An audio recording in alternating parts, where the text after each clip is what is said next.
ಮಠದವ್ರ ಮನೆ ಮಾತಾಡ್ತಾ ಇದ್ದೀನಿ. ನಾನು ನಿಜವಾಗ್ಲೂ ಸತ್ಯ ಹೇಳ್ಬೇಕು ಅಂದರೆ ನಮ್ಮ ತಾಯಣೆ, ನನ್ನ ಕಲೆ ಮೇಲೆ ಹಣೆ, ನಾನು ಉದ್ದೇಶಪೂರ್ವಕವಾಗಿ ನಾನು ಮಾತಾಡಿದ್ದಣ. ತಪ್ಪಂತೂ ನಾನು ಮಾಡೇ ಇಲ್ಲ. ಎಷ್ಟು ವರ್ಷ ಬೇಕಾದರೂ ಹೇಳ್ತೀನಿ ನಾನು. ತಪ್ಪು ಮಾಡಿಸಿದಾರಣ, ತಪ್ಪು ಮಾಡಿಸಿದ್ದಾರೆ. ಒಂದು ಒಳ್ಳೆ ಸಿನಿಮಾನ ಕೊಂದ್ಬಿಟ್ರಣ ಎಲ್ಲ ಸೇರ್ಕೊಂಡು. ಒಂದು ಒಳ್ಳೆ ಸಿನಿಮಾನ ಕೊಂದ್ರು. ಗೊತ್ತಿಲ್ಲ ಅದೇನಾಗುತ್ತೋ ಮುಂದೆ. ಬಟ್ ಎಲ್ಲರೂ ಬ್ಯಾನ್ ಹಂಗೆ ಹಿಂಗೆ ಅಂತ ಎಲ್ಲ ಹೇಳ್ತಿದ್ದಾರೆ. ನೀವೆಲ್ಲ ಮನ್ಸು ಮಾಡಿದರೆ ನಿಜವಾಗ್ಲೂ ಮತ್ತೆ ಎಲ್ಲೋ ಅಂತ ಜೀವನ ಕಟ್ಕೋತೀನಿ. ಯಾಕೆಂದರೆ ಕಲೆ ನಮ್ಗೆ ಬಂದಿರೋದಣ್ಣ, ನಮಗೆ ಬೇರೆ ಏನೂ ಗೊತ್ತಿಲ್ಲ. ನನಗೆ ಏನೂ ಗೊತ್ತಿಲ್ಲ. ಇಲ್ಲಿ ಸಂಘ ಸಹವಾಸಗಳು ಸ್ವಲ್ಪ ಮಾಡಿ ಕೆಟ್ಟೋಗಿದ್ದೀನಿ.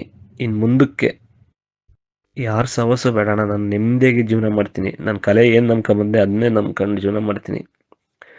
ದಯಮಾಡಿ ಒಂದು ಅವಕಾಶ ಕೊಡಿ. ನೀವು ಅವಕಾಶ ಕೊಟ್ಟರೆ ನಿಜವಾಗ್ಲೂ ಎಲ್ಲೋ ಅಂತ ಜೀವನ ಮಾಡ್ತೀನಿ.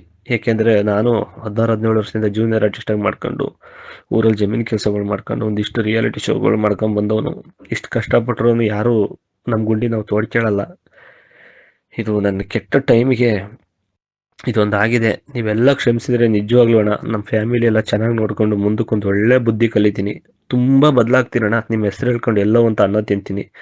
ದಯಮಾಡಿ ಕ್ಷಮಿಸಿ ಕ್ಷಮಿಸಿ ಕ್ಷಮಿಸಿ ಪ್ಲೀಸ್ ಅಣ್ಣ. ರಿಕ್ವೆಸ್ಟ್, ತುಂಬ ರಿಕ್ವೆಸ್ಟ್ ಅಣ್ಣ, ತುಂಬ.